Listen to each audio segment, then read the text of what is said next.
In this video, I'm gonna show you how to check your compression on your engine. I'm gonna use this compression test kit from Harbor Freight. It's a Pittsburgh. So, what do we have inside? We have gauge, we have a couple different attachments, and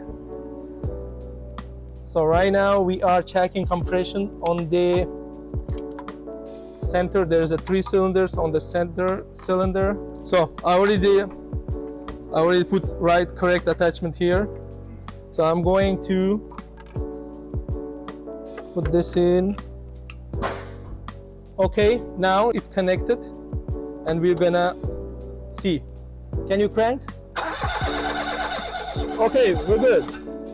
So as you see, it's pumped over 120. So that means compression is good.